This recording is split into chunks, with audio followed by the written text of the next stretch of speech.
backslidden people. It's not all bloom and roses at the end. Yes, we're in the last chapter of the book of Nehemiah, chapter 13.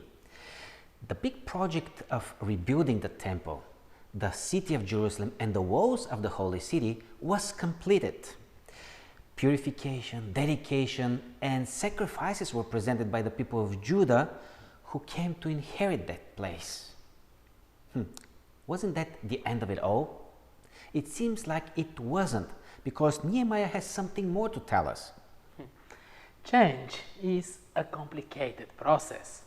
Israel went through some exceptional experiences, made some very strong commitments.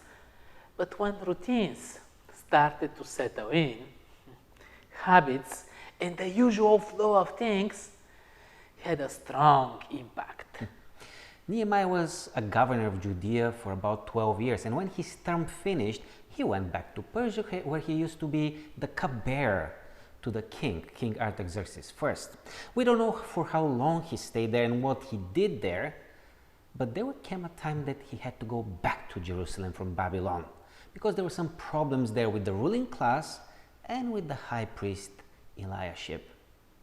Unfortunately, in everything that they were entrusted with, when it came to following up with the promises and the pledges to their God as a nation, they have failed. How so?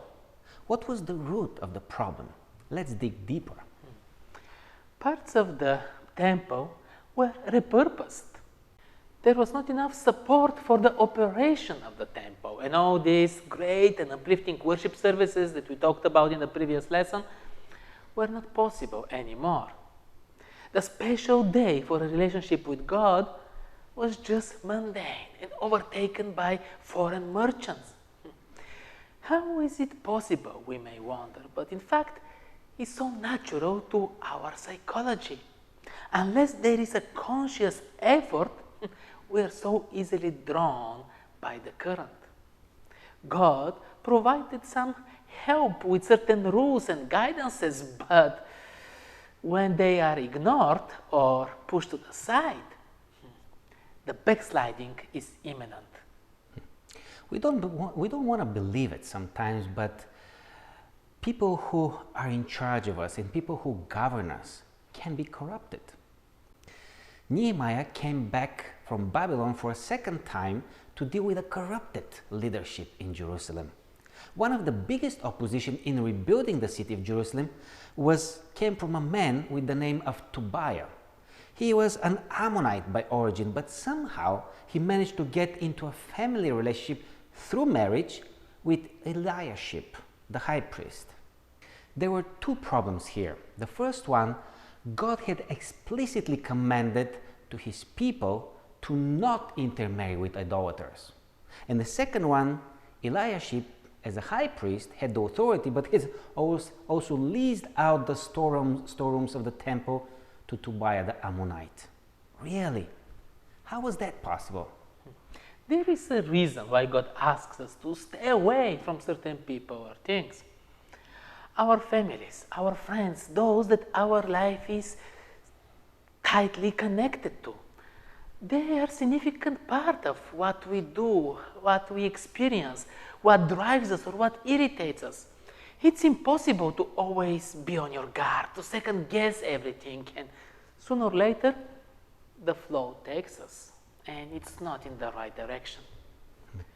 So the temple was a mess, and for this or other reasons, the people didn't want to support it anymore. Yes, all the small facts and details were a reflection of what has happened with Israel. Again, they were doing business as usual, going after the gain and experimenting with gods. All the effort of rebuilding the holy city of Jerusalem was in reverse because of the leaders. Distrust, disappointment from the people followed, and all the offerings and tithes stopped coming anymore. God's glorious representation was ignored and diminished. We read that all the Levites and all the musicians responsible for the services in the temple had gone back to their own fields because they had to make their own money to feed their own families. They were not paid anymore the portion promised from the tithes and offerings. The storerooms in the temple were used for everything else but for the temple needs. Something had to be done. It's interesting that when Nehemiah confronted them, the people took his side versus Tobiah and Eliashib. Nehemiah couldn't just lay off and replace the high priest, but he appointed some honest and trustworthy people to be in charge of the tithes and the offerings. God's work is supported through the tithes and the offerings, and they are also an important part of the relationship with Him, expressing our trust, thankfulness, and dependence on Him. These are some serious issues that the Israelites experienced, and we experience often today. To add up to the corruption of the leaders and the corruption of the citizens, another big command of God was trampled on: the Sabbath rest. Again, for more profit, for more personal gain, trading, buying and selling, transactions as usual were allowed on the Sabbath day. Nehemiah came and dealt once more with the high priest Eliashib and with the nobility in Jerusalem to fix their disgraceful choices that they made on behalf of the people. He asked them the questions: what evil thing is this that you do? Did not your fathers do the same? And did not our God bring upon us all the evil and on this city? Victory, success, blessings, they will come in our lives. What do we do then? How do we live after? Where is our loyalty? All questions that come to my mind after reading this lesson. One-sided relationships can't last long.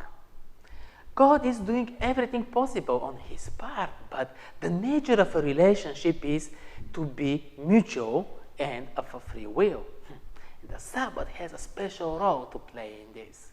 It's not meant as a rule of activities, non-activities, and other things. There are some points about the danger of such deformations as well. But it's a special time for special interactions, for building a relationship with God. Nehemiah acted firmly. He chased the merchants out. He closed the city gates.